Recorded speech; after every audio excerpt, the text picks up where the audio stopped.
إن الحمد لله الذي بنعمته تتم الصالحات، الذي علم القرآن وأكرمنا بالإسلام وأنعم علينا بالإيمان. نستغفره ونتوب إليه، وأشهد أن لا إله إلا الله وحده لا شريك له، وأشهد أن سيدنا وسندنا وحبيبنا وطبيبنا وطبيب أرواحنا محمدًا عبد الله ورسوله، أرسله بالحق بشيرًا ونذيرًا وداعيًا إلى الله بإذنه وسراجًا وقمرًا منيرًا. أما بعد، فقد قال الله تعالى في كلامه المجيد وفي فرقانه الحميد।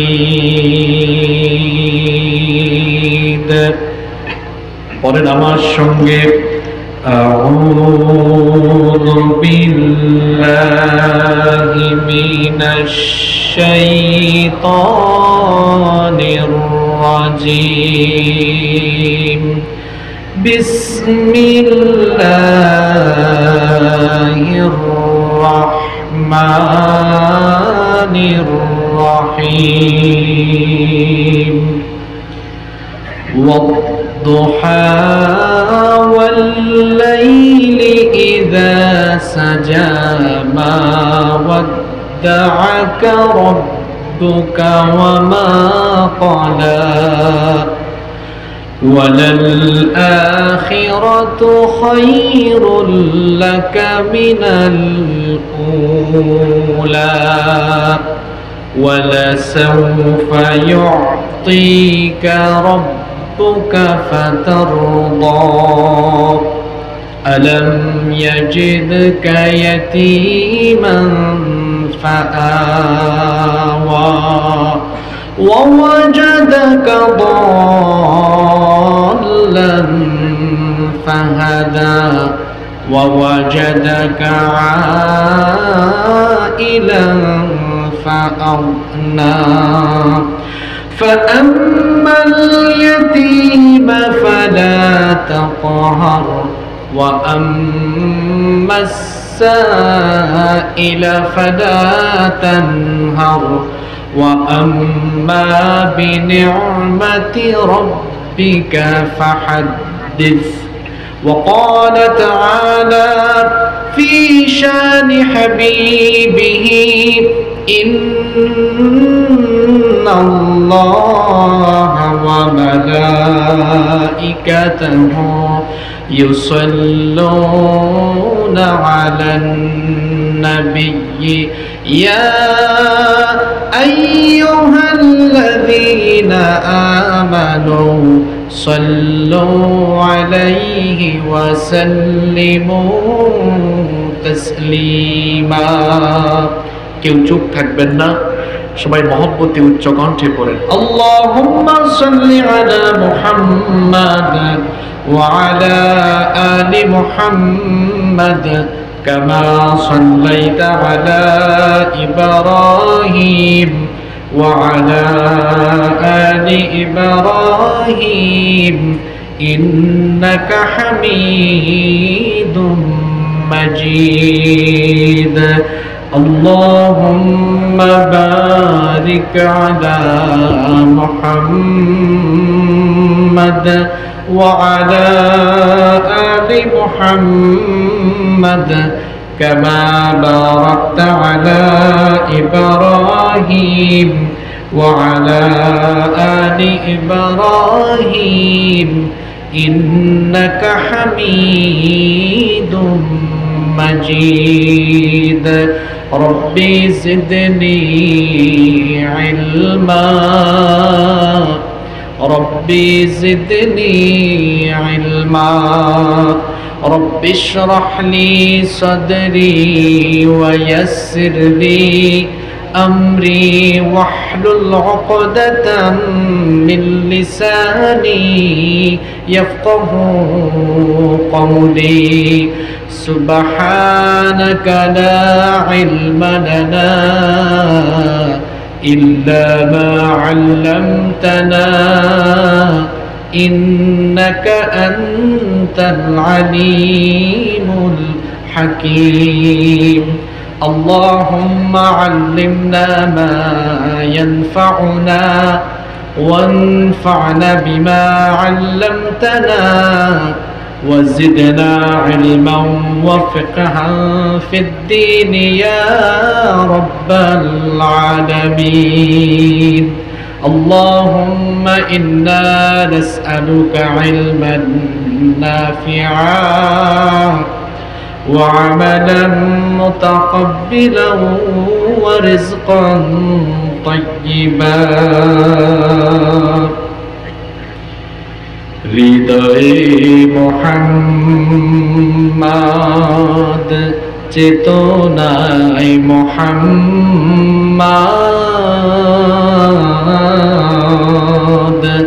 জীবনে মোহাম্মদ মরণে মোহাম্মদ হৃদয়ে মোহাম্মদ স্মৃতিতে তায়েফ আমার স্মরণে মোহাম্মদ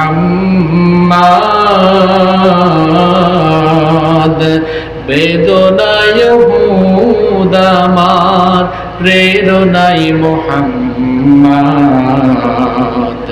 হৃদয়ে মোহাম্মদ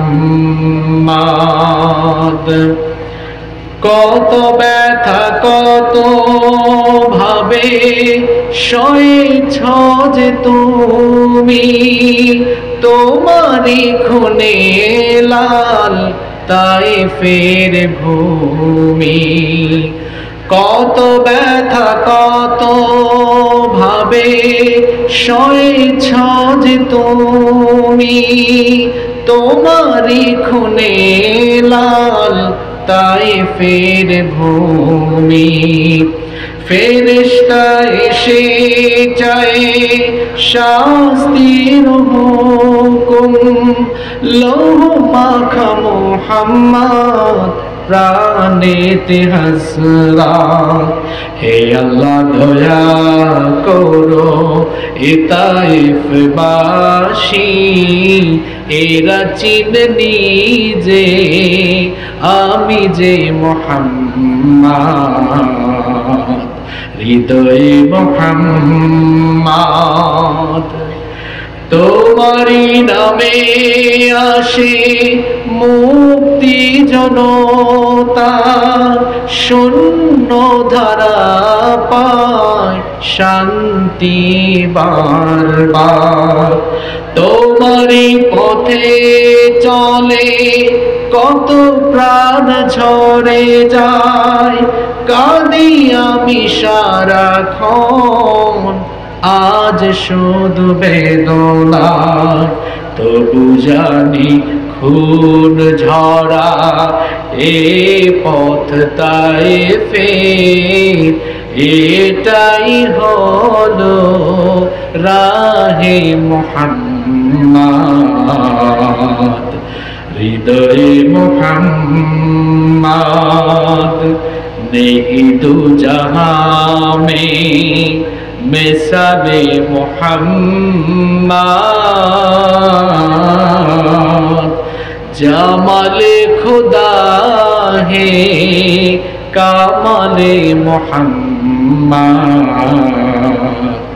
नहीं दो जहां में मिसाले मोहम्मद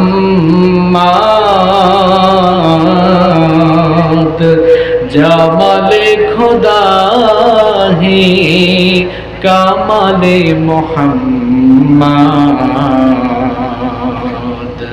हृदय मोहम्मद सल्लल्लाहु अलैहि वसल्लम। চাঁপাইনবাবগঞ্জ জেলার শিবগঞ্জ উপজেলার অন্তর্গত পারকানসার যুব সংঘ কর্তৃক আয়োজিত 3 দিন ব্যাপী ঐতিহাসিক তাফসীরুল কোরআন মাহফিলের আজকের রজনীর সম্মানিত শ্রদ্ধাভাজন মুহতারাম সভাপতি, মঞ্চে উপস্থিত আজকের মাহফিলের সম্মানিত বরেণ্য প্রধান অতিথি, বিশিষ্ট ইসলামী চিন্তাবিদ ও গবেষক, বিশিষ্ট রাজনীতিবিদ, শহীদি ঈদগাহ, শহীদি কাফেলা, অগণিত শহীদের রক্তস্নাত কাফেলা বাংলাদেশ জামায়াতে ইসলামী রাজশাহী মহানগরীর সংগ্রামী আমির, শিবগঞ্জ উপজেলা পরিষদের সাবেক সফল চেয়ারম্যান, অত্র অঞ্চলের গণমানুষের প্রিয় ব্যক্তিত্ব,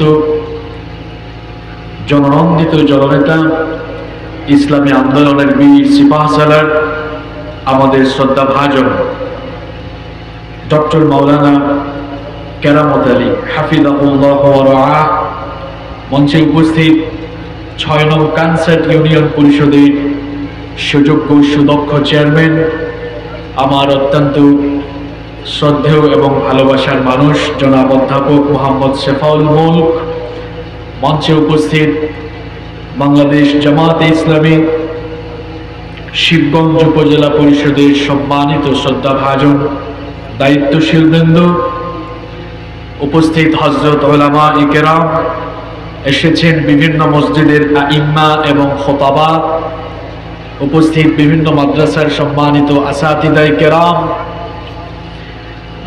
মঞ্চে ডানে বামে বসে আছেন অত্র এলাকার সম্মানিত এবং বিশিষ্ট ব্যক্তিবর্গ, উপস্থিত আমার পিতার বয়সী সম্মানিত মুরব্বিয়ানে আযম, যুগে যুগে আল্লাহর জমিনে আল্লাহর দ্বীন প্রতিষ্ঠায় যারা অগ্রসেনানীর ভূমিকা পালন করেছেন, আমার কলিজার টুকরা প্রিয় যুবক, তরুণ এবং ছাত্র ভাইরা, পর্দার আড়াল থেকে শ্রবণরতা সম্মানিতা মা এবং বোনেরা, উপস্থিত মিডিয়ার প্রিয় কর্মী এবং সাংবাদিক ভাইরা, প্রশাসন এবং গোয়েন্দা সংস্থার সম্মানিত ভাইরা, প্রিয় কানসার শিবগঞ্জ তথা আমার প্রিয় চাঁপাইনবাবগঞ্জবাসী, আপনারা সবাই কেমন আছেন?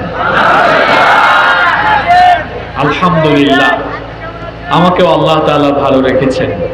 নতুন বাংলাদেশে আপনাদের সবাইকে অভিনন্দন জানাচ্ছি, স্বাগতম জানাচ্ছি। আলহামদুলিল্লাহ, যিনি আমাদেরকে স্বৈরাচারীর অত্যাচার, নির্যাতন, নিপীড়নের জিনজির থেকে মুক্ত করে দিয়ে স্বাধীনতার নেয়ামত দিয়েছেন এবং যেই মহান রব আমাদেরকে সুস্থতার সাথে বাঁচিয়ে রেখে আজকের এই সুন্দর, পবিত্র এবং জান্নাতি আয়োজনে আমাদেরকে শামিল হওয়ার তৌফিক দিয়েছেন, সেই মহান রবের দরবারে হৃদয়ের সবটুকু ভালোবাসা, আবেগ, অনুভূতিকে উজাড় করে দিয়ে খুশি মনে প্রাণবন্ত আওয়াজে উচ্চ কণ্ঠে কালিমাতুশ শুকর আদায় করে আমরা সকলেই পড়ছি আলহামদুলিল্লাহ। আমরা প্রশংসা করেছি কার? লাভ হয়েছে কার? কোনো মানুষের প্রশংসা করলে আমাদের ফায়দা নাই, কিন্তু আমরা যখনই আমাদের রবের প্রশংসা করি তার বিনিময়ে আল্লাহ আমাদের আমলনামাকে নেকি দিয়ে ফিল আপ করে দেন। সুবহানাল্লাহ। আমরা অনেকে বুঝি না, না বুঝে দেখা যায় দুনিয়াবি স্বার্থে আমরা মাঝে মাঝে বক্তৃতা করতে যেও আমরা মাঝে মাঝে দেখা যায় আল্লাহর শুকরিয়া বাদ দিয়ে, নবীর প্রতি দুরূদ বাদ দিয়ে আমরা অনেকের চামচামি করে 2, 3, 4, 5 মিনিট তার গুণগান করতে করতে আমাদের সময় চলে যায়। অথচ আমার শরীরে যত শক্তি আর সামর্থ্য আছে সেটা দিয়েছেন কে? আমার এই শক্তি সামর্থ্যের সবটুকু ব্যয় হবে যার জন্য, তিনি কে? আল্লাহ আমাদেরকে বুঝার তৌফিক দান করেন। আমার মনে হয় মাহফিল কমিটি মাহফিল আয়োজনের জন্য পারমিশন আনতে কারো কাছে যাওয়া লাগে নাই। জমিনটা কার? কোরআন কার? আল্লাহর জমিনে আল্লাহর কোরআনের কথা হবে, আল্লাহর কোন গোলামের কাছ থেকে পারমিশন নেওয়ার কোনো দরকার আছে? কিন্তু বিগত 15 বছর স্বৈরাচারী কায়দায় যারা কোরআনের মাহফিল বন্ধ করে গান বাজনা কনসার্ট গুলোকে চালু রেখে এবং আলেম উলামাদেরকে সহ ইসলামী আন্দোলনের বীর সিপাহ সালাদেরকে আয়না ঘরে বন্দী রেখে যারা জুলুম নির্যাতনের স্ট্রিম রোলার চালিয়েছিল এবং বাংলাদেশের মানুষকে যারা অত্যাচার নির্যাতন নিপীড়নে পিষ্ট করে যারা এদেশের মানুষের স্বাধীনতা কেড়ে নিয়েছিল, আজ আল্লাহ তাআলা তাদের স্বাধীনতা কেড়ে নিয়ে তাদেরকে আল্লাহ তাআলা পতনের একেবারে অতল গহ্বরে নিপতিত করে দিয়েছে। বেশি বাড়াবাড়ি ভালো নয়। আলেম ওলামাদের সাথে বেয়াদবির পরিণতি, কোরআনের সাথে কোরআনের আন্দোলনের সাথে বেয়াদবির পরিণতি কখনো অতীতে ভালো হয়নি, এখনো ভালো হবে না, অদূর ভবিষ্যতেও কশ্চিনকালে ভালো হবে না। কত বেয়াদবি করেছেন আপনারা! আপনারা অসংখ্য আলেমদের চোখের পানি ঝরিয়েছেন, আপনারা নির্যাতন করেছেন শাইখুল ইসলাম মরহুম আল্লামা শফি আহমেদ শফি রাহিমাহুল্লাহ। আপনাদের দ্বারা নির্যাতনের শিকার হয়েছেন মরহুম জুনাইদ বাবুনগরী রাহিমাহুল্লাহ। আপনাদের স্বৈরাচারী নির্যাতনে নিপীড়নে পিষ্ট হয়ে বিদায় নিয়েছেন বাংলাদেশ সহ গোটা পৃথিবীর বাংলা ভাষাভাষী মুসলমানদের হৃদয়ের স্পন্দন, বিশ্ব ইসলামী আন্দোলনের অন্যতম পুরোধা, কোরআনের পাখি শহীদ আল্লামা দেলোয়ার হুসাইন সাঈদ রাহিমাহুল্লাহ। তাকে আপনারা অন্যায়ভাবে হত্যা করেছেন। সেই শাস্তি হিসাবে আল্লাহ তাআলা আপনাদের উপরে এমন গজব ঢেলে দিয়েছেন, তিনি যা বলেছিলেন তার ভবিষ্যৎবাণীর বাস্তবায়ন হয়েছে। আসলেই তাই, পালাবার জন্য আপনারা ইঁদুরের একটা গর্ত খুঁজে পান না। এই শাস্তি এসেছে কার তরফ থেকে? এখান থেকে শিক্ষা নিতে হবে, বর্তমান এবং ভবিষ্যৎ সকলের জন্য এটা শিক্ষণীয় হয়ে থাকবে। কোরআনের সাথে, কোরআনের আন্দোলনের সাথে এবং আলেম ওলামাদের সাথে বেয়াদবির পরিণতি কোনোদিনও ভালো হবে না। আল্লাহ আমাদেরকে বুঝার তৌফিক দান করুন। সম্মানিত ভাইয়েরা, সম্মানিত উপস্থিতি, রাত অনেক গভীর হয়ে গিয়েছে। অপ্রাসঙ্গিক কোনো কথা বলে আমরা সময় নষ্ট করতে চাই না। আমরা কোরআনের মাহফিলে এসেছি, আল্লাহর কোরআন থেকে কথা শুনবো ইনশাআল্লাহ। আমি আপনাদের সামনে কোরআনুল কারীমের 93 নম্বর সূরা সূরাতুদ দুহা তিলাওয়াত করেছি। সংক্ষিপ্ত সময়ে এই সূরা থেকে হেদায়েতি কিছু আলোচনা, হেদায়েতি কিছু কথা আমলের নিয়তে আমরা শুনবো পড়ি ইনশাআল্লাহ। আল্লাহ তাআলা আমাদেরকে আমলের নিয়তে প্রত্যেকটি কথা শ্রবণ করার তৌফিক দান করেন। আমরা সবাই পড়ি আমিন। সম্মানিত উপস্থিতি, আমি এই সূরার ব্যাপারে আলোচনা শুরু করবার আগে এই সূরার প্রাইমারি ইনফরমেশন, প্রাথমিক কিছু তথ্য আপনাদের সামনে তুলে ধরছি। এই সূরাটি কোরআনুল কারীমের 30তম পারা, যেটাকে আমরা অনেকে আম পারা বলি, শেষ পারায় অবস্থিত। কোরআনুল কারীমের সূরাগুলোর যে সিরিয়াল আছে, সেই সিরিয়াল অনুযায়ী এই সূরার সিরিয়াল নাম্বার হচ্ছে 93 নম্বর সূরা। কোরআনুল কারীমের সূরাগুলো দুই ভাগে বিভক্ত। কিছু সূরা হচ্ছে মাক্কিয়া, যেগুলো মক্কায় নাজিল হয়েছে, আর কিছু সূরা হচ্ছে সূরাতুম মাদানিয়া, যেগুলো হিজরতের পরে মদিনায় নাজিল হয়েছে। আজকে আলোচ্য এই সূরাটি মক্কা মুআজ্জামার প্রাথমিক সময়ে নাজিল হয়েছিল, এজন্য সূরাটি হচ্ছে সূরাতুম মাক্কিয়া। এই সূরার রুকু সংখ্যা 1, আয়াত সংখ্যা হলো 11। দেখি বলেন তো আজকে কোন সূরা থেকে আলোচনা হচ্ছে? সূরার নাম সূরাতুদ, সবাই বলেন সূরাতুদ দুহা। সম্মানিত উপস্থিতি, কোরআনুল কারীমের প্রত্যেকটি সূরা বা আয়াতের তাফসীর ভালো করে বুঝতে হলে সেই আয়াত বা সূরা নাজিলের হিস্ট্রি, ব্যাকগ্রাউন্ড জানতে হয়, যেটাকে আরবিতে বলা হয় সাবাবুন নুজুল বা শানে নুজুল, অর্থাৎ নাজিলের পটভূমি। এই সূরাটি একটি বিশেষ প্রেক্ষাপটে, একটি বিশেষ সময়ে নাজিল হয়েছে। আমরা এখন যে প্রেক্ষাপটে সূরাটি নাজিল হয়েছে সেটি শুনবো ইনশাআল্লাহ। আপনাদের খারাপ লাগছে না তো? আমরা সবাই কয়েক মিনিট মনোযোগী থাকতে পারবো না ইনশাআল্লাহ? ইনশাআল্লাহ, আল্লাহ আমাদেরকে তৌফিক দান করেন। সম্মানিত উপস্থিতি, কোন সময় কোন অবস্থার প্রেক্ষিতে এটি নাজিল হয়েছে সেটি এখন আমি আপনাদের সামনে তুলে ধরছি। নবী করিম সাল্লাল্লাহু আলাইহি ওয়াসাল্লামকে আল্লাহ তাআলা অনেক মুজিজা দিয়েছেন। আমার নবীকে আল্লাহ এমন মুজিজা দিয়েছেন, আমার নবীর হাতের আঙ্গুলের ইশারায় আকাশের চাঁদ 2 টুকরা হয়েছে। আল্লাহু আকবার। আমার নবীর মুজিজা বলছি, আমার নবী হেঁটে গিয়েছেন, আকাশের মেঘের খণ্ড আমার নবীকে ছায়া দিয়েছে। আমার নবীকে গাছ পাথর সালাম দিয়েছে। এরকম অসংখ্য মুজিজা আমার নবীর আছে না নাই? শ্রেষ্ঠ মুজিজার নাম হলো, জোরে বলেন, নবীজির শ্রেষ্ঠ মুজিজার নাম কি? আল কোরআন। এই কোরআন নাজিল হওয়ার পরেই নবীজি দাওয়াত আরম্ভ করেছেন। নবীজির কাছে কোরআন নাজিল হওয়ার, ওহী নাজিল হওয়ার পরে কিছুদিন ওহী নাজিল বন্ধ ছিল। শুনতেছেন আপনারা? একটা ঘটনা শোনাচ্ছি, কোন ঘটনার প্রেক্ষিতে এটা নাজিল হলো। ঘটনাটি শোনার জন্য সকলের মনোযোগ আছে তো?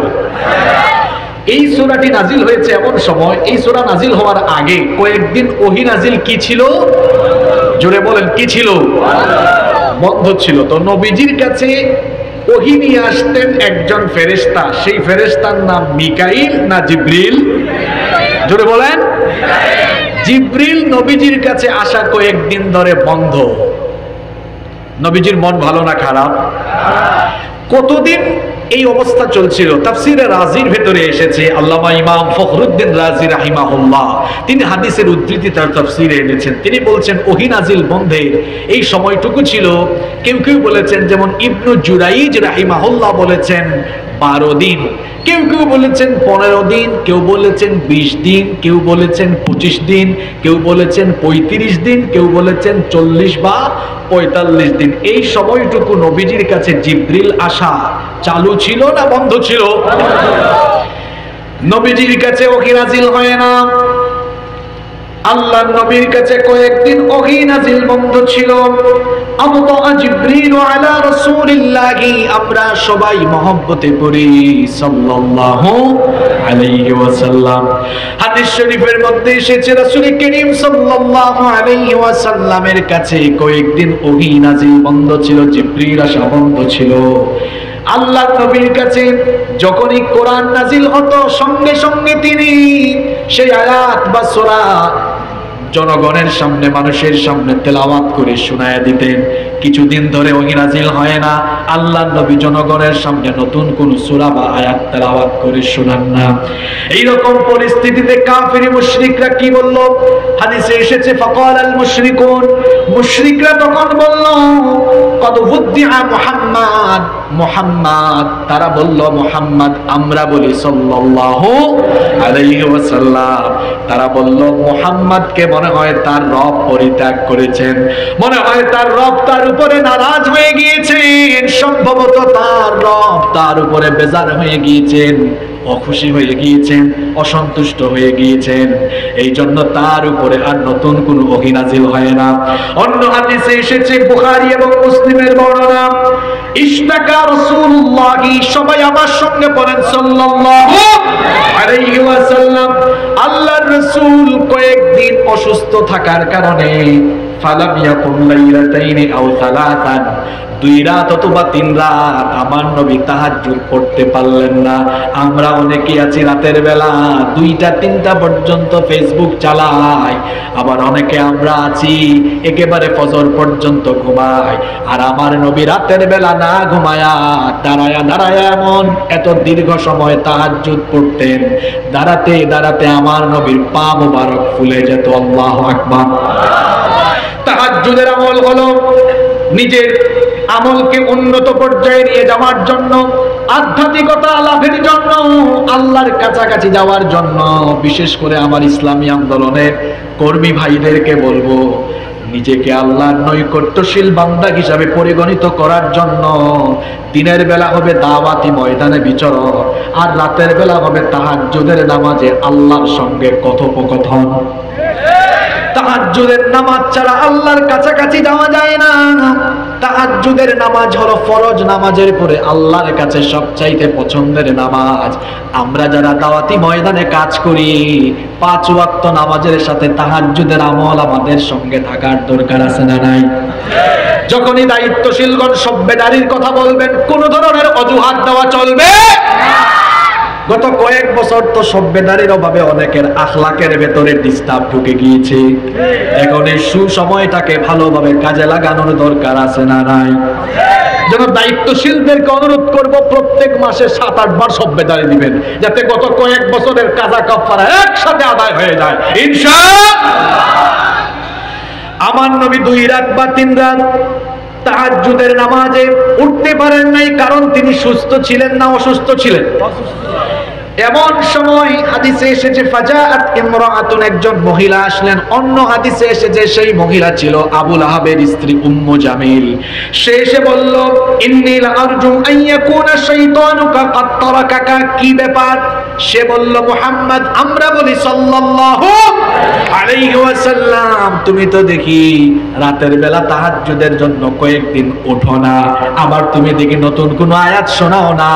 সম্ভবত যে শয়তান তোমাকে এগুলা শিখায়া দিত সেই শয়তান তোমাকে পরিত্যাগ করেছে। নাউজুবিল্লাহ। অর্থাৎ আবু লাহাবের স্ত্রী সে নবীজিকে বলতো, তোমার কাছে আল্লাহর কোন ফেরেশতা আসে না, আসে শয়তান। নাউজুবিল্লাহ।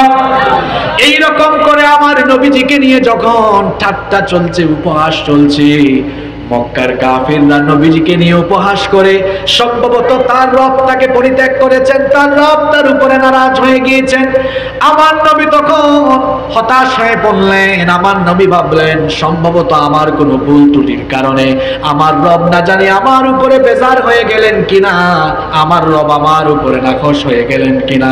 আল্লাহ নবী পেরেশান যখন হয়ে গেলেন, অন্যদিকে কাফিরদের গালাগালি ঠাট্টা বিদ্রুপের মাত্রা যখন সীমা ছাড়িয়ে গেল, আল্লাহ তাআলা তখন কাফির মুশরিকদের গালির জবাব দিয়ে আর নবীজিকে সান্ত্বনা দিয়ে এই সূরা নাজিল করে দিলেন। পড়েন আমার সঙ্গে, ওয়াদুহা ওয়াল্লাইলি ইযা সাজা মা ওয়াদ্দাআকা রাব্বুকা ওয়া মা ক্বালা।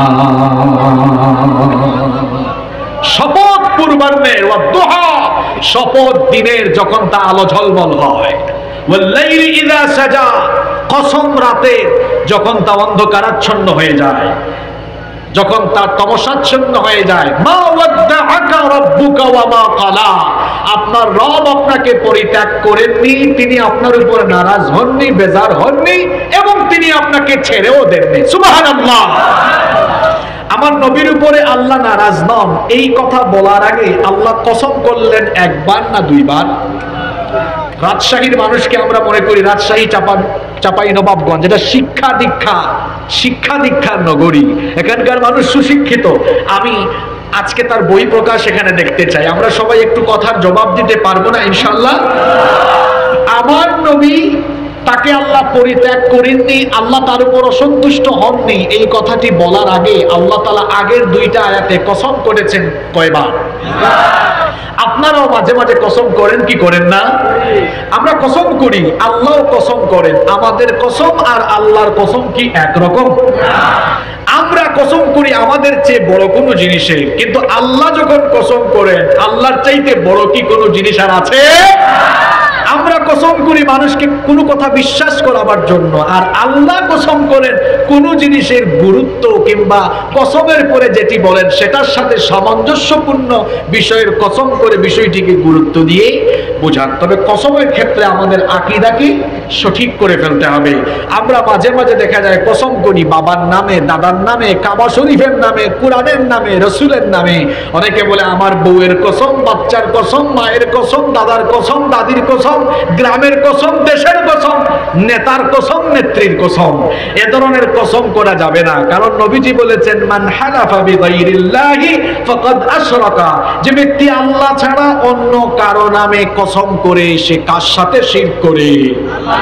সবচাইতে বড় গুনার নাম কি? সবচাইতে বড় গুনাহের নাম কি? তাহলে শিরকের সাথে আমরা কোনো সম্পর্ক রাখবো না। আল্লাহ ছাড়া কারো নামে কসম করা যাবে না। তাহলে আল্লাহ এই আয়াতে কসম করলেন কয়বার? আমি সহজ বাংলায় বলি। প্রথমে আল্লাহ কসম করেছেন দিনের, তারপরে রাতের। বলেন তো প্রথম আয়াতে কসম করেছেন কিসের? তারপরে দিন এবং রাতের কসম করে আল্লাহ বললেন ও নবী, কাফেররা বলে আমি নাকি আপনাকে পরিত্যাগ করেছি।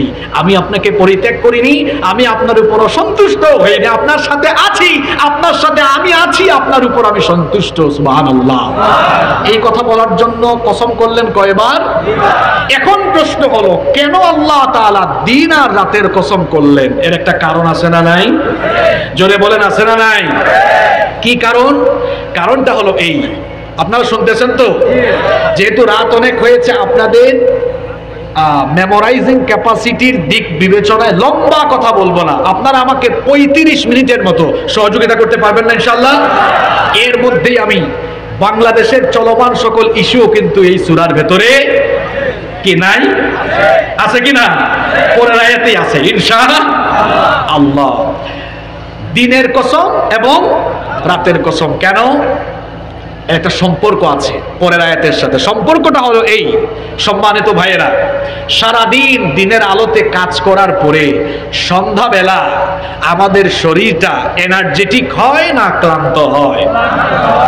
রাতের এই অন্ধকারাচ্ছন্ন এই অবস্থার মধ্যে এখন সূর্যের কোনো হিট নাই, রাত 12টা 1টা 2টার পরে তাপমাত্রা দেখবেন আরো কমবে।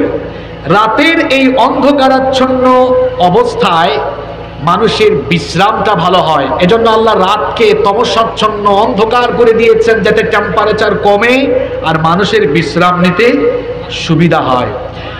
আজকের বিজ্ঞান বলছে যে এই যে দিন এবং রাত হচ্ছে, এটি হচ্ছে আহ্নিক গতির ফলাফল। পৃথিবী তার নিজ অক্ষে একবার আবর্তন করতে ঘুরে আসতে সময় লাগে 23 ঘন্টা 56 মিনিট 4 সেকেন্ড। এই ঘূর্ণায়মান পদ্ধতিকে বলা হয় আহ্নিক গতি। এই আহ্নিক গতির ফলে পৃথিবীতে দিন এবং রাত ঘটে। আচ্ছা, আল্লাহ যদি চাইতেন 24 ঘন্টা দিন বানায়া রাখতে পারতেন কি পারতেন না? আল্লাহ যদি চাইতেন 24 ঘন্টা রাত বানায়া রাখতে পারতেন কি পারতেন না? যদি 24 ঘন্টা রাত অথবা 24 ঘন্টা শুধু দিন হইতো, ভালো হইতো না খারাপ হইতো? জোরে বলেন, কি খারাপ হতো?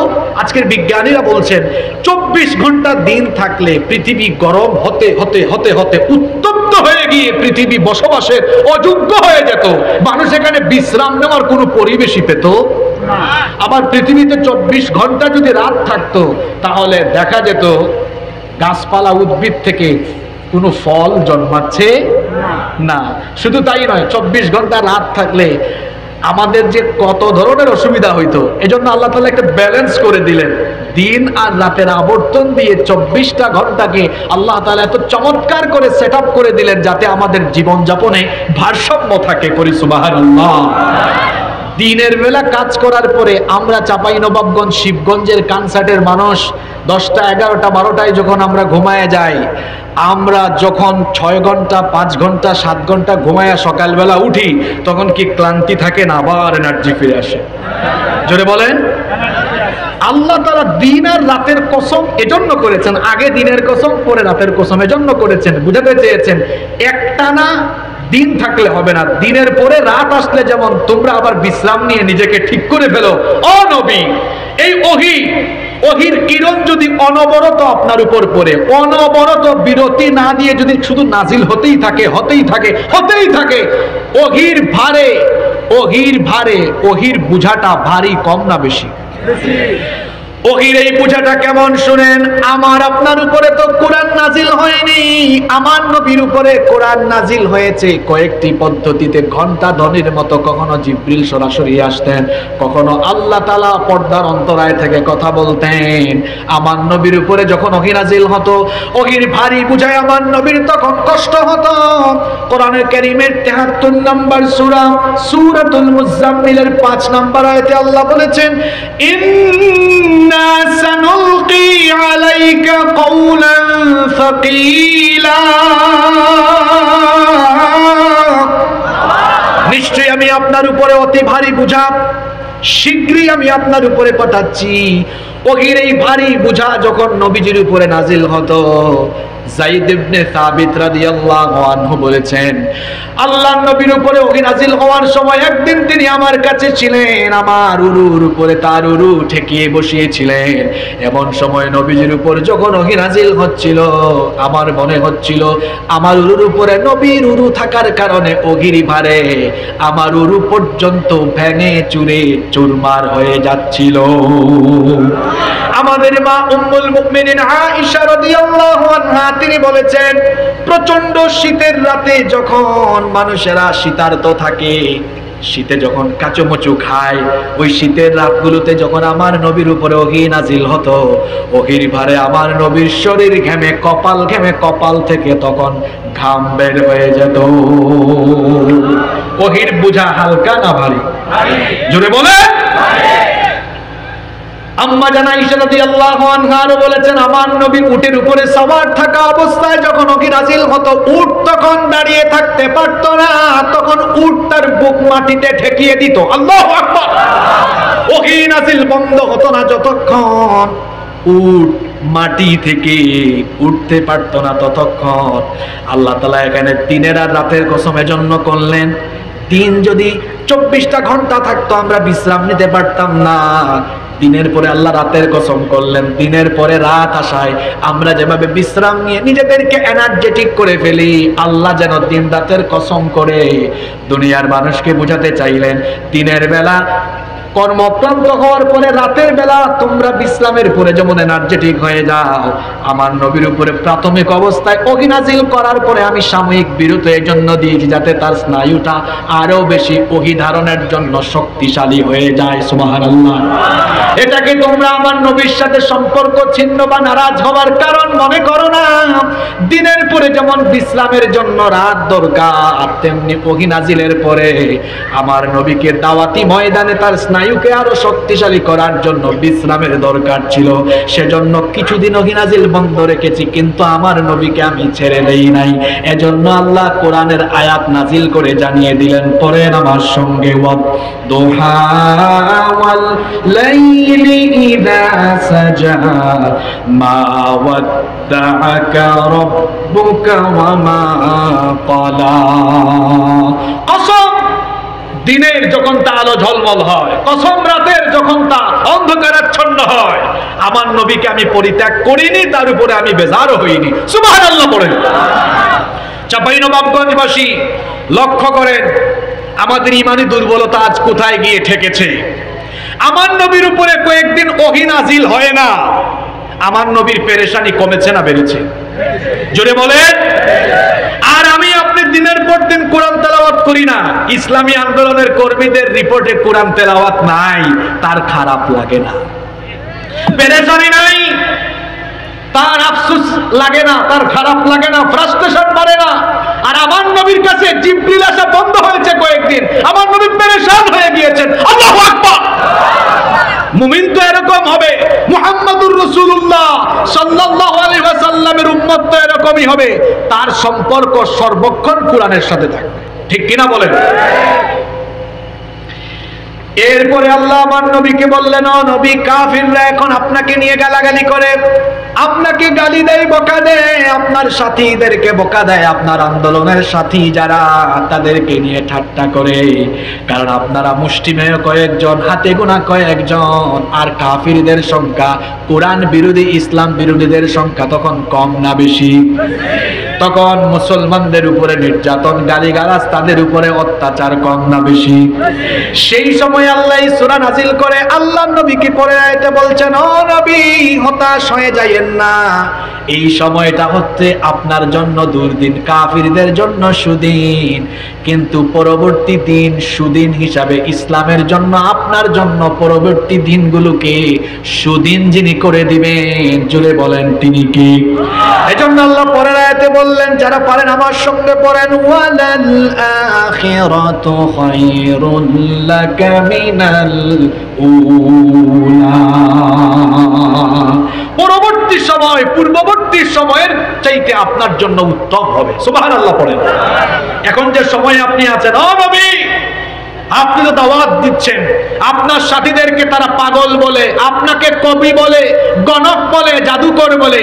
কুরআন নাজিলের যুগে যেমন কুরআন পন্থীদেরকে গালি দেওয়া হতো, আজকের যুগেও কুরআন বিরোধীরা কুরআন পন্থীদেরকে গালি দেয় কি দেয় না? গালি ঠিকই আছে, শুধু ভার্সনটা আপডেট হয়েছে।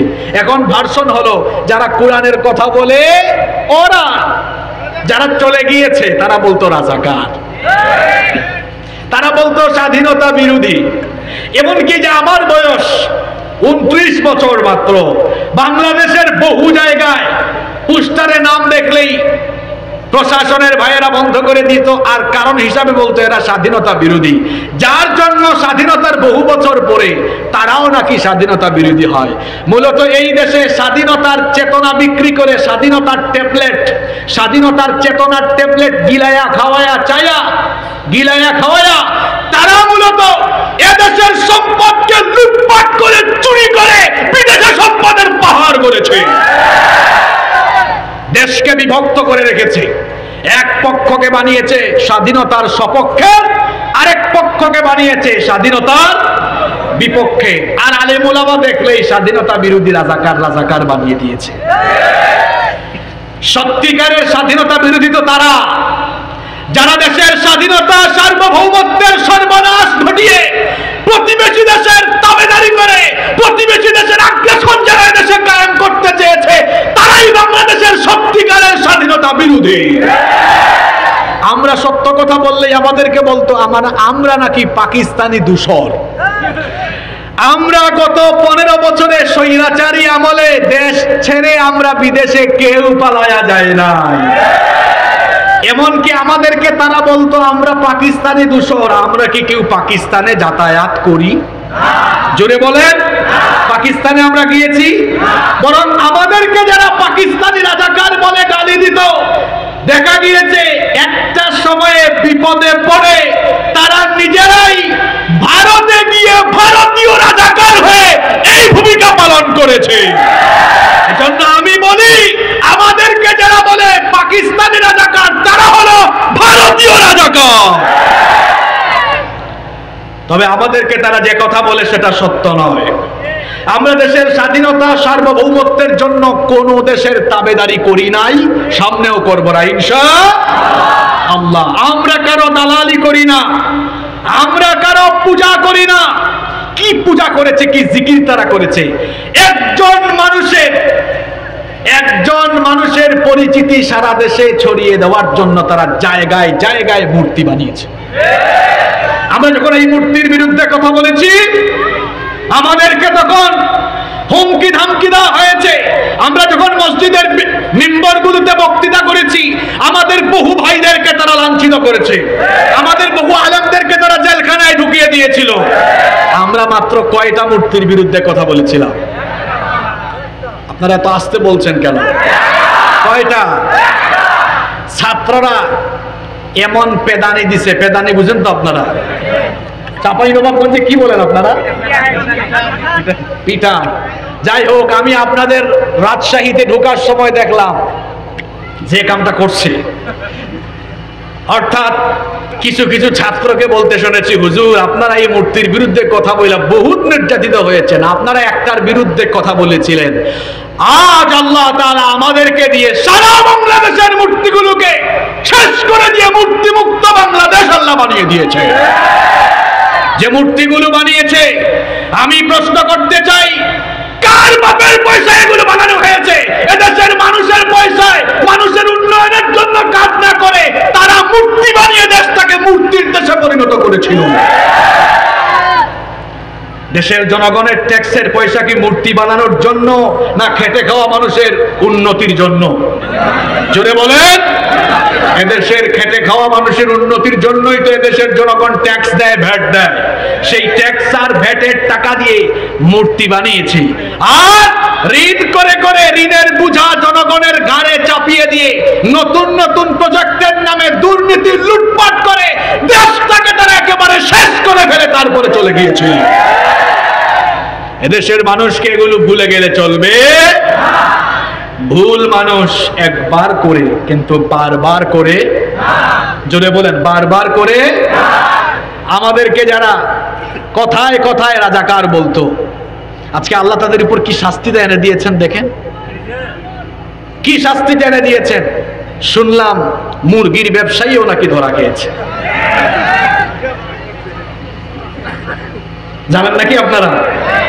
মুরগির ব্যবসায়ীর নাম জানেন তো? কি জানি নাম? সে নাকি ৭১-এর ঘাতক দালাল নির্মূল কমিটির সভাপতি, অথচ সেই হচ্ছে ৭১-এর প্রকৃত ঘাতক। এটা কি হুজুরের কথা?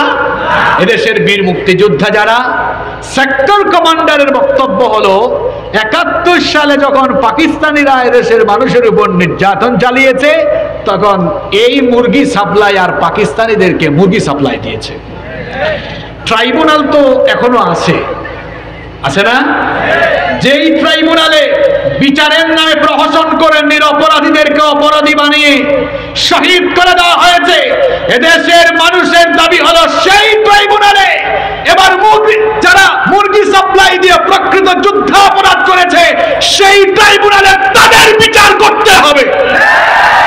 এবং আয়না ঘর বানিয়ে এদেশে গত 15 বছর যারা নির্বিচারে মানুষ হত্যা করেছে, এদেশে যারা বিগত 15 বছর বিচার বহির্ভূত কায়দায় মানুষ হত্যা করে মানবতা বিরোধী অপরাধ করেছে, সেই ট্রাইব্যুনালে এখন তাদেরকে বিচারের আওতায় আনতে হবে।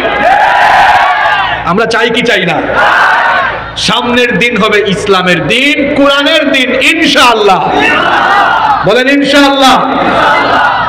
আমরা কোন আয়াতে ছিলাম মনে আছে তো? এই আয়াত আমাদের জন্য প্রেরণা। আল্লাহ বলছেন, ওয়ালাল আখিরাতু খায়রুল লাকা মিনাল উলা।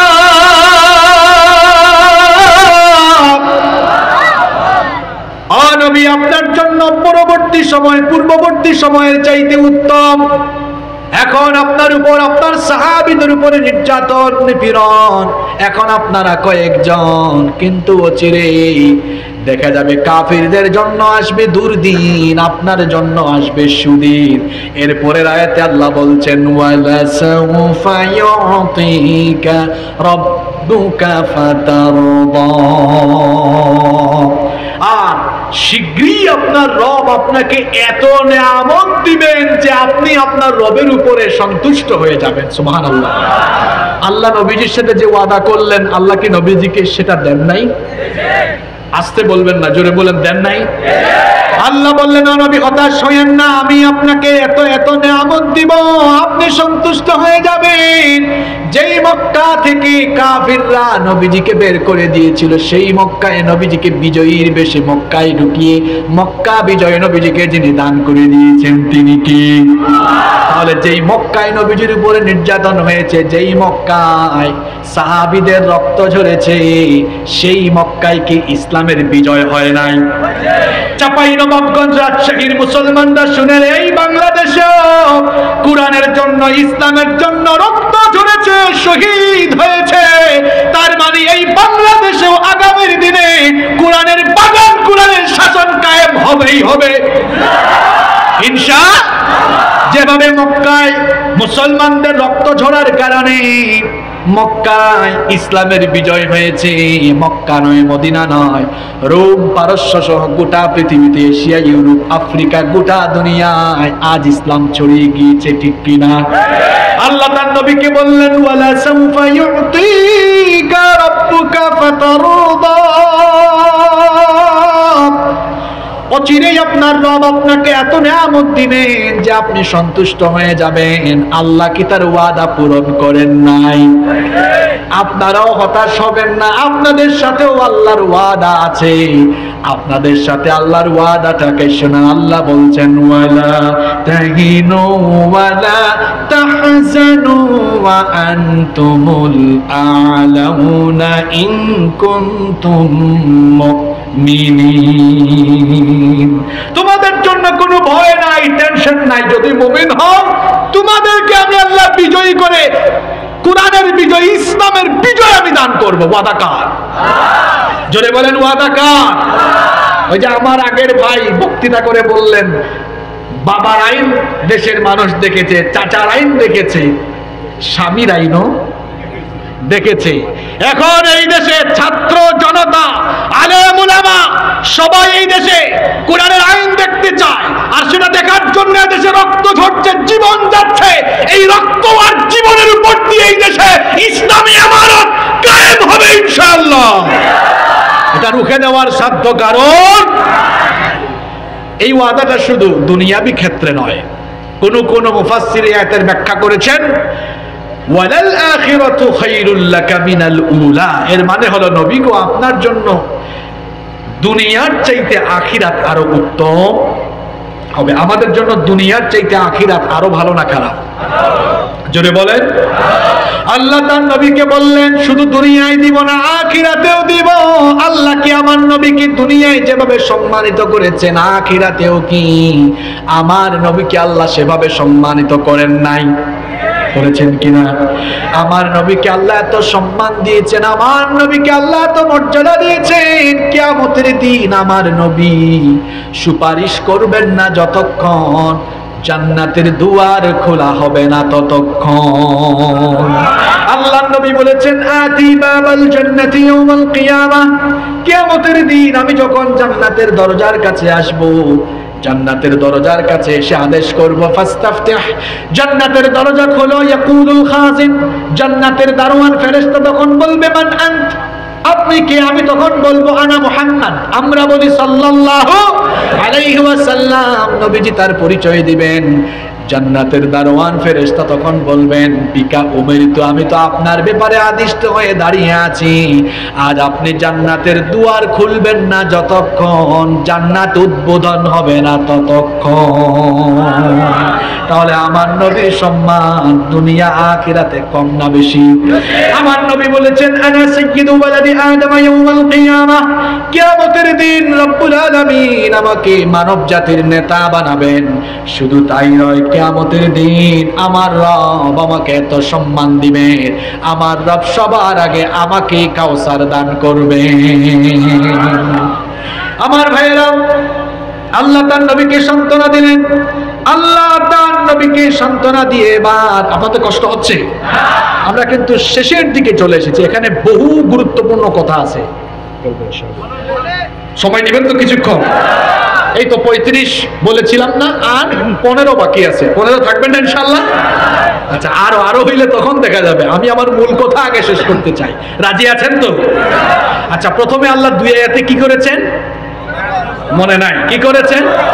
কসম করে 3 নম্বর আয়াতে কাফিরদের জবাব দিয়েছেন। কি দিয়েছেন? এরপরে পরের 2 আয়াতে নবীজিকে আল্লাহ তাআলা আশাজনক কথা বলেছেন। সেই আশা কি আশা দিয়েই রেখেছেন নাকি পূরণও করেছেন? আল্লাহ এবার তার নবীকে বলেছেন ও নবী, আমি আপনার আশা পূরণ করব, আমি আপনাকে ছেড়ে দিব না। কারণ অতীত মনে করে দেখেন, অতীতেও আমি আপনাকে ছেড়ে দেই নাই। আপনার উপরে অতীতেও আমি মেহেরবানি করেছি। কেমনে মেহেরবানি করেছি আল্লাহ স্মরণ করিয়ে দিলেন। আমার সঙ্গে পড়েন আলাম ইয়াজিদকা ইয়াতীমান ফাআওয়া, আমি কি আপনাকে এতিম অবস্থায় পাইনি? আর এতিম অবস্থায় পেয়ে আমি কি আপনার আশ্রয়ে সব রকমের ব্যবস্থা করিনি? আল্লাহ করেছেন কিনা? আল্লাহ বলছেন নবী গো, আপনি তো এতিম ছিলেন। এমন এতিম আমার নবী দুনিয়াতে আসার আগেই তার বাবা হারিয়ে ফেলে তিনি পিতৃহারা এতিম হয়ে গেলেন। পিতৃহারা এতিম হয়ে তিনি যখন দুনিয়াতে আসলেন, দুনিয়াতে যখন তিনি চলে আসলেন, সেই যুগের আরবদের রীতি ছিল শহরের রোগবালাই থেকে বাচ্চাদেরকে রক্ষা করার জন্য, হেফাজতে রাখার জন্য শহরের পরিবারের লোকেরা নবজাতক সন্তানকে তারা বেদুইন অঞ্চলে মরুভূমিতে পাঠিয়ে দিতেন, যাতে করে সেখানে গিয়ে মরুভূমির রুক্ষ আবহাওয়ায় শক্তিশালী হয়ে সন্তান বেড়ে উঠতে পারে। তাছাড়া আরেকটি কারণ ছিল, বেদুইনদের ভাষা ছিল সবচাইতে প্রমিত বিশুদ্ধ। শহরের লোকেরা তাদের বাচ্চাদেরকে বেদুইন মরুভূমি অঞ্চলে এজন্য পাঠাতেন, যাতে করে বাচ্চারা ছোটবেলা থেকে বিশুদ্ধ ভাষী হয়ে উঠতে পারে। আল্লাহ নবী তো বাবা জন্মের আগেই হারিয়ে ফেলেছিলেন, এই জন্য নবীজি দুনিয়াতে আসার পর নবীজির দাদা আব্দুল মুত্তালিব নবীজির নাম রাখলেন মুহাম্মদ। আমরা বলি সাল্লাল্লাহু। ইতিপূর্বে দুনিয়ায় কারো নামের আগে মুহাম্মদ রাখা হয় নাই। আল্লাহু আকবার। এত চমৎকার এত সুন্দর নাম রাখা হলো। এরপরে আব্দুল মুত্তালিব ধাত্রী মহিলাদের সন্ধান করছিলেন, যাতে করে বেদুইন মরুভূমি অঞ্চলে পাঠিয়ে দিতে পারেন। কিন্তু এতিম বাচ্চা দেখে পারিশ্রমিক কম পাবে, সেজন্য কোনো ধাত্রী মহিলা এতিম বাচ্চাটাকে দেখার জন্য ঘরেও ঢুকে না। নেওয়া তো দূরের কথা, বাচ্চাটাকে দেখার জন্য ঘরের ভেতরেও ঢুকে না। তায়েফের বনু সাদ গোত্রের একদল নারীরা মক্কায় আসলেন দুগ্ধ শিশু তালাশের জন্য। সকল নারীরা এসে তারা যাদের টাকা পয়সা বেশি, ওই সকল পরিবার থেকে দুগ্ধ শিশু নিয়ে তারা চলে যেতে লাগলেন। সেই সময়টা ছিল দুর্ভিক্ষের সময়। ভাগ্যবতী মহিলা, সৌভাগ্যবতী নারী হালিমাতুস সাদিয়ার গাধা ছিল অত্যন্ত জরাজীর্ণ, হালকা পাতলা। এটা ধীর গতিতে আসার কারণে তিনি সবার বিলম্ব করে সবার শেষে আসলেন। এসে দেখলেন সকল পরিবারের দুগ্ধ শিশু নিয়ে অন্যান্য নারীরা চলে গিয়েছে। আব্দুল মুত্তালিব তখন সৌভাগ্যবতী নারী হালিমাতুস সাদিয়াকে বললেন, দেখো আমার ঘরে একটা এতিম বাচ্চা আছে, বেশি টাকা করে দেওয়া যাবে না, যেহেতু তার বাবা নাই এতিম, বেশি পয়সা দিব না, দেখো গিয়ে ঘরে দেখে যদি ভালো লাগে তো মন চাইলে নিয়ে যাও। তখন ভাগ্যবতী নারী হালিমাতুস সাদিয়া তিনি তার স্বামীর সাথে, হাজবেন্ডের সাথে পরামর্শ করলেন, যেহেতু আসলাম কাউকেই পাই নাই, খালি হাতে ফিরে যাওয়ার চাইতে চলেন এই বাচ্চাটাকে দেখে যদি ভালো লাগে মন চায় তো নিয়ে যাব।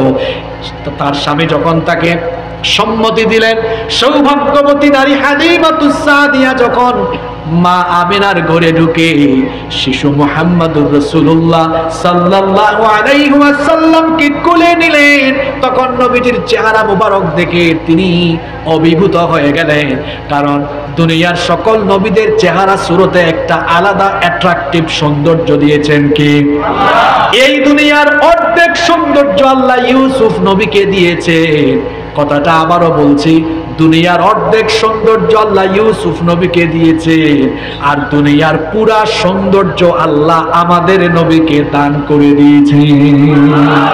এজন্য আমাদের মা আম্মা জান আয়েশা রাদিয়াল্লাহু আনহা বলেছেন, মিশরের যে সকল সুন্দরী রূপসী নারীরা ইউসুফ আলাইহিস সালামকে দেখে ফল কাটতে গিয়ে আঙ্গুল কেটেছে, এরা যদি আমার নবীকে দেখতো তাহলে তারা হাতের আঙ্গুল নয় কলিজা কেটে ফেলতো, তারা টেরও পেত না।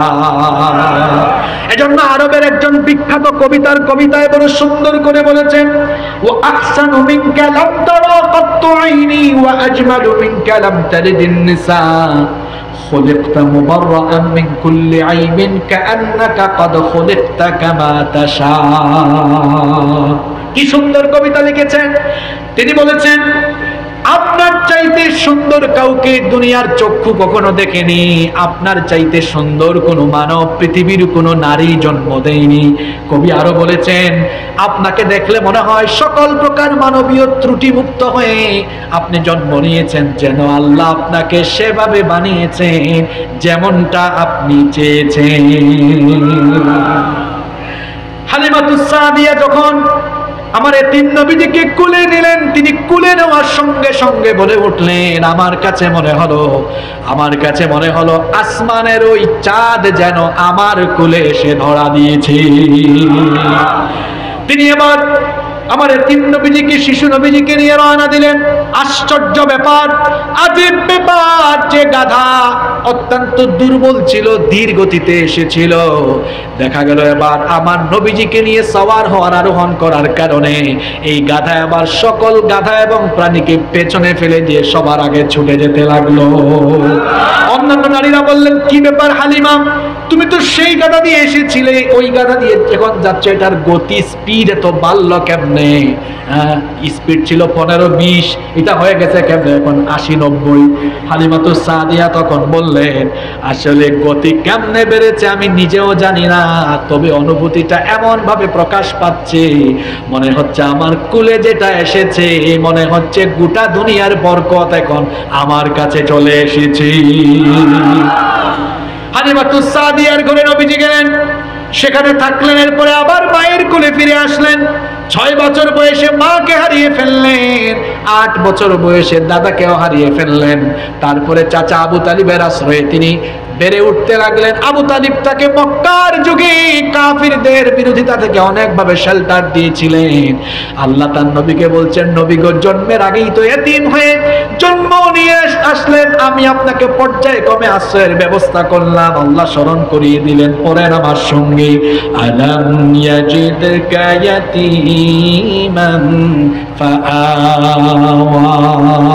আমি কি এতিম অবস্থায় পেয়ে আপনাকে আশ্রয়ের ব্যবস্থা করিনি? এরপরে আল্লাহ নিয়ামতের কথা স্মরণ করিয়ে দিচ্ছেন, ওয়াজাদাকা দাল্লান ফাহাদা।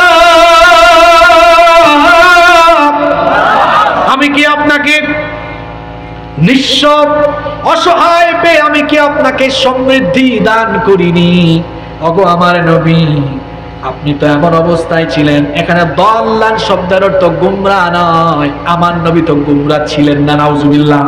এখানে দল্লান শব্দের অর্থ হচ্ছে আল্লাহ তার নবীজিকে বলছেন, ও নবী আমি আপনাকে ওয়াজাদাকা দল্লান ফাহাদা, আমি আপনাকে পথ হারা পেয়েছিলাম, এরপরে আমি আপনাকে পথের দিশা আমি দিয়েছি। কারণ আপনি তো জাহিলি সমাজে দেখেছেন, গোটা জাহিলি সমাজ মূর্তির পূজা করে নিজেরা আইন বানিয়ে সেই আইনের নামে বেআইনি অনেক কিছু তারা সমাজের উপর চাপিয়ে দিয়ে নির্যাতন নিপীড়ন করে গোটা সমাজটাকে তারা ধ্বংস করে ফেলেছিল। আপনি ওই পথ হারা সমাজে সঠিক পথ কোনটা জানতেন না।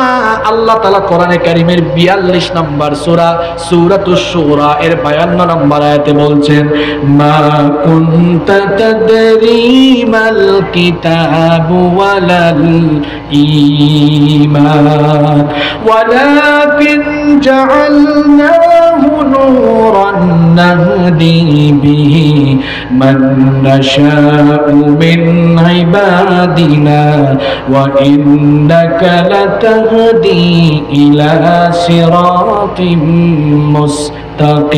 مستقيم। আল্লাহ বলছেন, মা কুনতা তাদরি মাল কিতাব ওয়ালাল ঈমান, আপনি জানতেন না কিতাব কি, জানতেন না ঈমান কি। আমি আপনাকে আমি আপনাকে ঈমানের নিয়ামত দিলাম, ঈমান চিনালাম, আমি আপনাকে কিতাবও চিনালাম। এই কিতাব আল্লাহ তাআলা নবীজির কাছে নাজিল করেছেন। এই কিতাব নবীজির কাছে নাজিল করেছেন কে? এই কিতাব আমি চিনালাম, এই কিতাব দিয়ে দায়িত্ব দিলাম। আল্লাহ সূরা ইব্রাহিমের মধ্যে বলছেন, কিতাবুন আনজালনাহু ইলাইকা লিতুখরিজান নাসা মিনায-যুলুমাতি ইলান নূর। এই কিতাব আমি এজন্য নাজিল করেছি যাতে করে তমসাচ্ছন্ন নিকষ কালো অন্ধকারে পড়ে থাকা মানবতাকে আলোর পথে, হেদায়েতের পথে নিয়ে আসতে পারেন। সেজন্য এই কোরআন নবীজিকে যিনি দিয়েছেন তিনি কি? আল্লাহ সেই কথাই বলছেন, ওয়াজাদাকা দাল্লান ফাহাদা।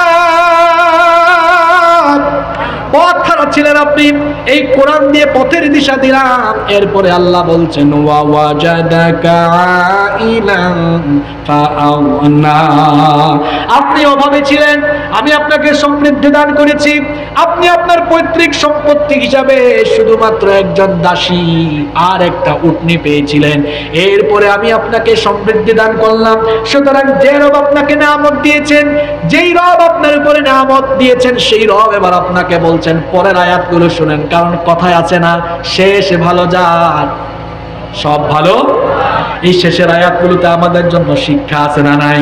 এবার আল্লাহ বলছেন, ও নবী শুনেন, ফাআম্মাল ইয়াতীমা ফালা তাকহার ওয়া আম্মাস সাইলা ফালা তানহার। অতএব আপনি তো এতিম ছিলেন, সুতরাং এতিমদেরকে ধমক দিবেন না। আমাদেরকে আল্লাহ বললেন, খবরদার এতিমকে ধমক দিও না, এতিমের সাথে বাজে আচরণ করো না। আমার নবীও এতিম ছিলেন, যে ব্যক্তি এতিমকে কষ্ট দিবে সে সে যেন আমার নবীকেই কষ্ট দিল, কারণ আমার নবীও তো এতিম ছিলেন, কি ছিলেন না? সুতরাং এতিমের সাথে দুর্ব্যবহার করবেন না। সবাই আমার দিকে তাকান, খুব সুন্দর একটা হাদিস শোনাচ্ছি। আল্লাহর নবী বলেছেন, আনা ওয়া কাফিলুল ইয়াতীমি ফিল জান্নাতি হাকাযা ওয়া দাম্মাস সাব্বাবাতি ওয়াল উসতা। এই দুইটা আঙ্গুল এভাবে একসাথে লাগিয়ে নবীজি বললেন, এতিমের দেখাশোনাকারী ব্যক্তি আর আমি কিয়ামতের দিন এইভাবে এক জান্নাতে কাছাকাছি থাকবো। তাহলে এতিমের সাথে খারাপ আচরণ করবেন না, ভালো আচরণ করবেন। এতিমের সাথে দুর্ব্যবহারকারী ব্যক্তির পরিচয় আল্লাহ সূরা মাউনে দিয়েছেন। আল্লাহ বলেছেন তারা পরকাল অবিশ্বাসী। আল্লাহ তাআলা তাদের ব্যাপারে বলছেন, পড়েন আমার সঙ্গে, আরাআইতাল্লাযী ইউকাযযিবু বিদ্দীন ফাযালিকাল্লাযী ইয়াদউল ইয়াতীম। পরকাল অবিশ্বাসীদের সম্পর্কে কি আপনি জানেন না? তাদেরকে কি দেখেননি? তাদের পরিচয় হলো ফাযালিকাল্লাযী ইয়াদউল ইয়াতীম। এরা সেই সকল ব্যক্তি যারা এতিমদেরকে গলা ধাক্কা দেয়, ঘাড় ধাক্কা দেয়, এতিমদের সাথে খারাপ আচরণ করে, এতিমের মাল লুটপাট করে খায়। এমন ডাকাত আমাদের সমাজে আছে না নাই? খবরদার, এতিমের সম্পদ অন্যায়ভাবে গ্রাস করা যাবে না, নিষেধ করেছেন কে? আল্লাহ বলেছেন, ফাআম্মাল ইয়াতীমা ফালা তাকহার। খবরদার, এতিমকে ধমক দিও না। ওয়া আম্মাস সাইলা ফালা তানহার। সাইলদেরকে তাড়িয়ে দিও না। এখানে সাইল শব্দের দুটো ব্যাখ্যা তাফসীরের মধ্যে এসেছে। এক নাম্বার ব্যাখ্যা হলো যারা অভাবী অসহায়, সম্পদশালীদের সম্পদের ভেতরে সাইলদের হক রেখে দিয়েছেন কে? এজন্য আল্লাহ কোরআনে কারীমে বলেছেন, ওয়া ফি আমওয়ালিহিম হাক্কুল লিস-সাইলি ওয়াল মাহরুম। তাদের সম্পদের ভেতরে সাইলদের হক রেখে দিয়েছেন কে? সুতরাং সাইল আসলে আপনি তাড়িয়ে দিবেন না, সামর্থ্য অনুযায়ী দিবেন। যদি না পারেন তাহলে তার সাথে অন্তত ভালো আচরণ করবেন। মনে রাখবেন, একটা ঘটনা শোনাচ্ছি। এই ঘটনার মধ্যে আজকে অনেক ধরনের শিক্ষা আছে। ঘটনাটা বলতে আমার 3-4 মিনিট লাগবে, মনোযোগ আছে তো? সম্পদ আর ক্ষমতা হলো এমন, এর কোনো নিশ্চয়তা নাই। এটা এখন আছে তো পরে নাই, আজ আছে তো কাল। এজন্য মনে রাখবেন, সম্পদ দিয়ে আল্লাহ মানুষকে পরীক্ষা করেন। এজন্য আপনার কাছে সম্পদ থাকলে কেউ এসে চাইলে আপনি তাকে ফিরাইয়া দিবেন না, অভাবীদেরকে আপনি সহযোগিতা করবেন। যদি না করেন তাহলে পরিণতি কি হতে পারে? বনি ইসরাইলের 3 ব্যক্তির ঘটনা আপনাদেরকে শোনাচ্ছি। আল্লাহর নবী একবার সাহাবীদেরকে বললেন, বনি ইসরাইলের 3 জন ব্যক্তিকে আল্লাহ তাআলা নিয়ামত দিয়ে তারপরে পরীক্ষা করলেন। জুড়ে বলেন, কয়জন ব্যক্তি? এই 3 ব্যক্তির পরিচয় হলো, একজন ছিল কুষ্ঠ রোগী। আমাদের দেশে এটাকে অনেকে বলে ধবল রোগ। আপনাদের এলাকায় আপনারা কি বলেন? ওইটাই ধবল বা কুষ্ঠ রোগ। 2 নম্বর ব্যক্তি ছিলেন টাক মাথা, মাথায় কোনো চুল। 3 নম্বর ব্যক্তি ছিলেন অন্ধ, তিনি চোখে দেখেন না।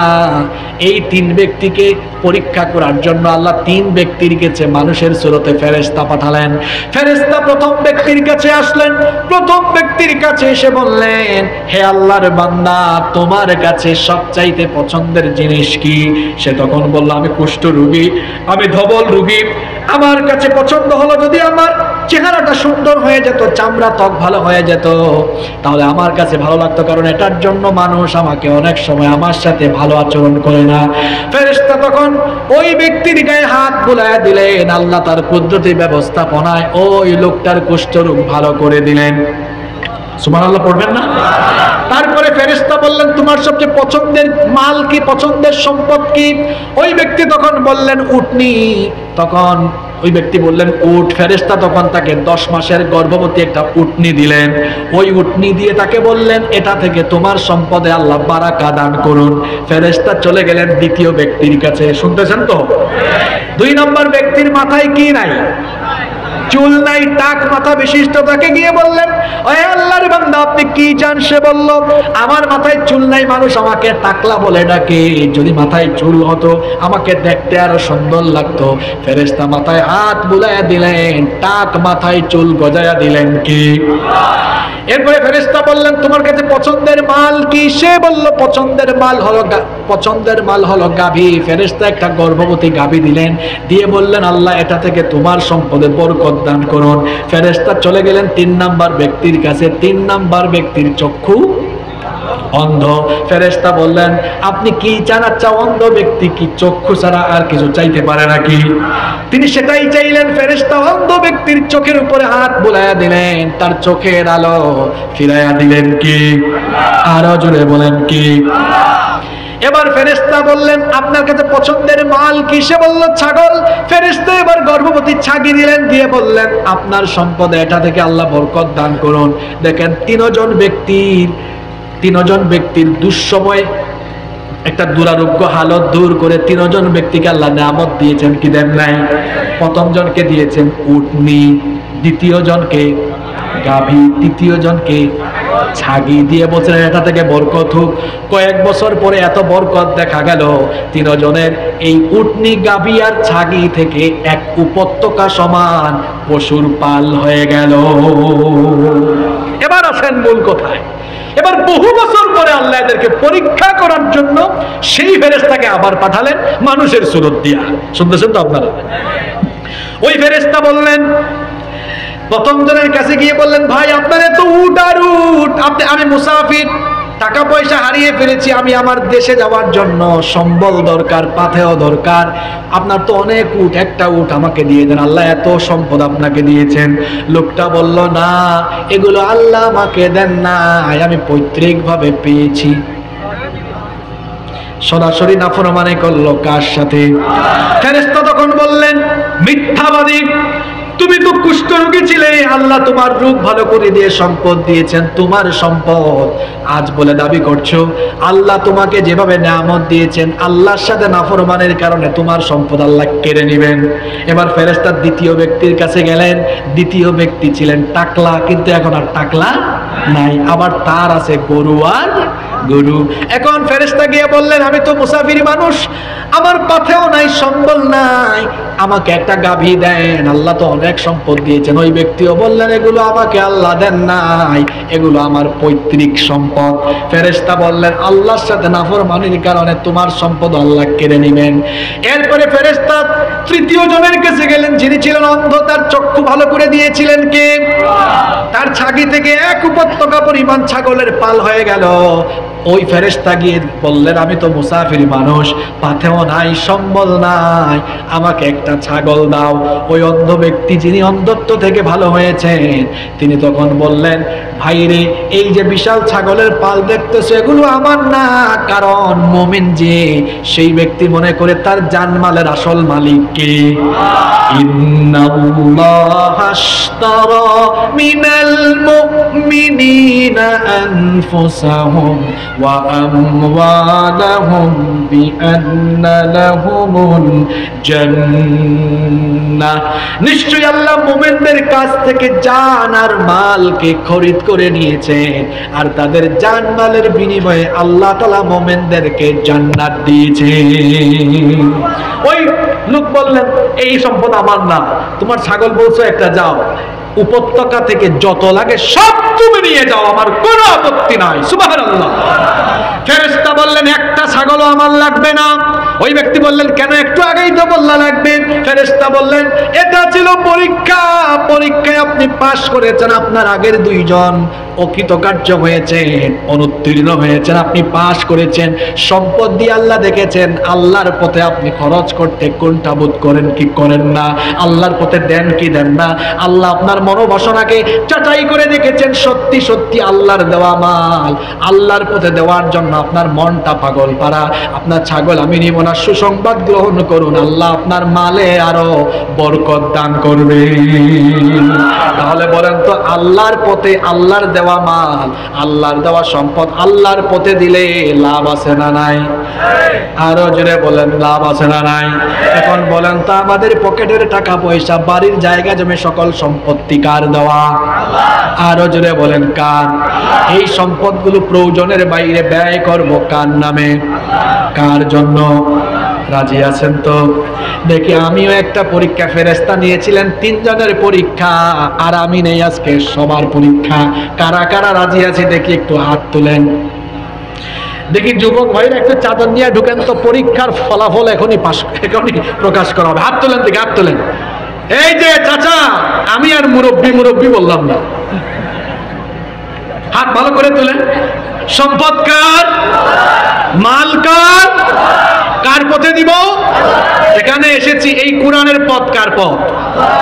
আমরা কোরআনের পথে খরচ করতে রাজি আছি তো? তো হাতটা নাড়াচাড়া মারেন তো। আমার আলোচনা কিন্তু শেষ হয় নাই। মহিলা প্যান্ডেলেও মাহবুবরাও হয়তো হাতকে মোটামুটি এরকম এরকম করতেছেন। মহিলা প্যান্ডেলেও চাদর যাবে, এখানে একটু চাদর ঢুকায় দেন, এখানে একটু চাদর ঢুকায় দেন, আর সব ভাইয়েরা মন খুলে প্রাণ খুলে শামিল হন। অনেক গণ্যমান্য বিশিষ্ট ব্যক্তিবর্গ এসেছেন, তারাও মোনাজাতের আগে শামিল হবেন। আমাকে আয়াতটা শেষ করতে দেন। সিলেটি ভাষায় একটু আমরা এটা কিছু শোনাই। আমি সিলেটি আপনি আপনি কোনটা বুঝবেন? আমি যে একটু বুঝতাম না। আপনার কাছে উঠে এলাম। এই বুঝবা আমার ভাই তাই সিলেট তখন নাকি তা? মাশাআল্লাহ, কষ্ট হচ্ছে আপনাদের? তাহলে সাইলকে ধমক দেওয়া যাবে না, ফিরায় দেওয়া যাবে না। সাইল শব্দের আরেকটা ব্যাখ্যা হলো ফাসআলু আহলা যিকরি ইন কুনতুম লা তাআলামুন। কোরআনের ব্যাখ্যা কোরআনে আছে। আল্লাহ তার নবীকে কথা বলছেন। ইসলামী আন্দোলনের কর্মী ভাইরা শুনেন, ভাইরা শুনেন, ফেসবুক মুজাহিদ, ফেসবুক মুফতি আপনাদের জন্যই আয়াত। ওয়া আম্মাস সাইলা ফালা। নেতৃবৃন্দ ঠিকই আছেন, সব পেজ নিচের দিকে। ফেসবুক খুললেই যা অবস্থা, তারা ফেসবুকেই দিন কায়েম করে ফেলে। ঊর্ধ্বতন দায়িত্বশীলের আনুগত্য নাই। আনুগত্যের বাহিরে গিয়ে সে তার নিজের মন মতো যা মন চায় তাই বলে। ফেসবুক যা মন চায় তা লেখার জায়গা নয়। ফেসবুক ব্যবহারেরও কিছু বিধি নিষেধ আছে না নাই? যদি বলেন আছে না নাই? ঐক্য নষ্ট হয়, ইসলামপন্থীদের সাথে সুসম্পর্ক ব্যাহত হয়। এমন কোন লেখালেখি, এমন কোন কমেন্ট, এমন কোন ভিডিও আমরা কি ফেসবুকে আপলোড করব? আমরা কি এমন কোন কমেন্ট করব? আল্লাহ তার নবীকে বলছেন, ও নবী, এমন সাইল আসতে পারে যে জানতে চায়। তো সাইল যে আসবে মানে প্রশ্নকারী, জানার জন্য যে আসবে, তার সাথে আচরণ কেমন করবেন? নরম ভাষায় দরদ দিয়ে দিনের দাওয়াত দিবেন। অনেকে আছে আমাদের আন্দোলন বা কোরআনের পথ, কোরআনের সমাজ বিনির্মাণের বিরোধিতা করে। যখন আমি কি তার উপর রাগ করব? মেজাজ দেখাবো? দাওয়াতের ভাষা হবে নরম এবং কোমল। কাউলাল লাইয়িনা, নরম ভাষায় দাওয়াত হবে, কৌশলের সাথে। আল্লাহ বলেছেন, উদু ইলা সাবিলি রাব্বিকা বিল হিকমাতি ওয়াল মাউইদাতিল হাসানাতি ওয়াজাদিলহুম বিল্লাতি হিয়া আহসান। এগুলাতে মানে লাগাই দিলে মাহফিল নষ্ট হয়ে যায়। আমি ভাবছিলাম আজকে মসজিদ মাদ্রাসার মাহফিল না, হয়তো এই জিনিসটা নাই।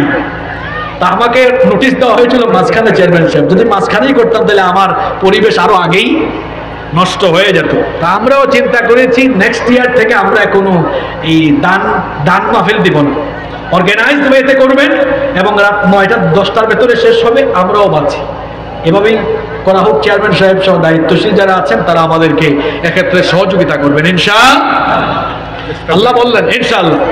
এরপরে আল্লাহ শেষ আয়াতে বলছেন, ওয়া আম্মা বিনিআমাতি রাব্বিকা ফাহাদ্দিস। আগের আয়াতে সবগুলো নিয়ামত কার? আল্লাহ বলছেন নবীজির নিয়ামতের গুণকীর্তন করুন, নিয়ামতের প্রকাশ ঘটান। তাহলে এই আয়াতগুলোতে আমাদের জন্য অনেক শিক্ষা রয়েছে। বিশেষ করে এই মুহূর্তের জন্য একটা বড় শিক্ষা। গত 15 বছর, 18, 19 বছর আমরা যারা কোরআনের কথা বলেছি, কোরআনের পথে দেখেছি, অনেক ঠাট্টা বিদ্রোহের উপহাস, অনেক ঠাট্টা বিদ্রোহের সম্মুখীন হয়েছি, এখনো আমরা হচ্ছি। আল্লাহ সূরায় বলেছেন, ওয়ালাল আখিরাতু খায়রুল লাকা মিনাল উলা। এটার চাইতে পরবর্তী সময় ভালো না খারাপ? সুতরাং কেউ হতাশ হবেন না। আগামীর পৃথিবী, আগামীর বাংলাদেশ কোরআনের বাংলাদেশ হবে, আলেমুল আমার বাংলাদেশ হবে ইনশাআল্লাহ। জন্য আমরা সবাই কোরআনের সাথে, কোরআনের আন্দোলনের সাথে থাকবো। আল্লাহ আমাদের সবাইকে কবুল করে নেন। মাহফিল আগামীকালও আছে, পরশুদিনও আমাদের আব্দুল্লাহ আল আমিন ভাই আসবেন দিনের বেলা, না? আমরা সবাই থাকবো পড়ি ইনশাআল্লাহ। আগামীকাল আমাদের হযরত মাওলানা অধ্যাপক তৈবুর রহমান ভাই আসবেন, আপনারা সবাই শামিল হবেন ইনশাআল্লাহ। আগামী ফেব্রুয়ারি মাসের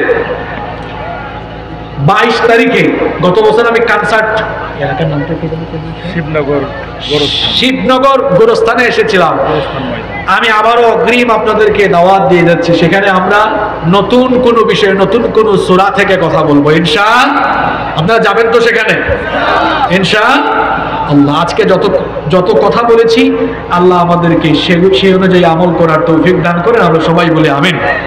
এই গজলগুলো পুরাতন, আজকে তো দিয়েছে নতুন, এরকম নতুন নতুন ডেলিভারি হবে, আপনারা ইউটিউব থেকে শুনে নেবেন ইনশাআল্লাহ। অনেক ভাইয়েরা দান সদকা করেছেন, মা বোনেরাও দান সদকা করেছেন, আমরা সকলের জন্য দোয়া করবো ইনশাআল্লাহ। চেয়ারম্যান সাহেব সহ অতিথিবৃন্দ যারা এসেছেন, আমি আশা করব তারাও মোনাজাতের আগে আমাদের সাথে শামিল হয়ে যাবে ইনশাআল্লাহ।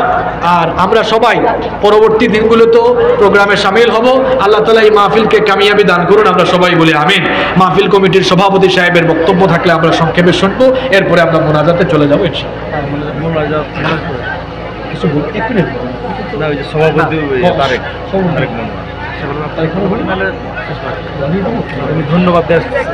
ধন্যবাদ দিয়ে ফেলেন, দরকার নেই।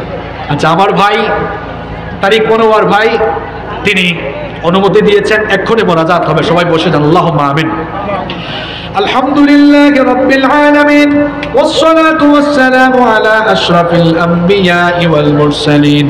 ربنا ظلمنا أنفسنا وإن لم تغفر لنا وترحمنا لنكونن من الخاسرين.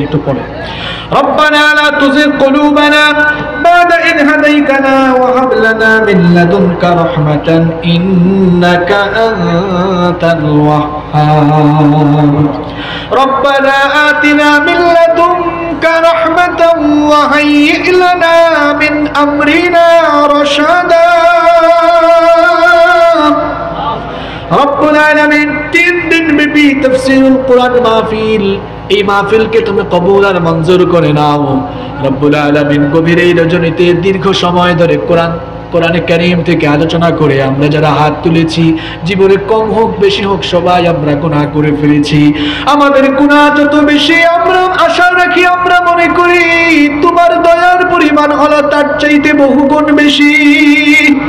রব্বুল আলামিন তোমার এই দয়ার খাতিরে, তোমার এই গফফার নামের গুণের খাতিরে আমরা জীবনে ছোট বড় জানা ও জানা যত গুনাহ করেছি সব গুনাহ তুমি মাফ করে দাও রব্বুল আলামিন।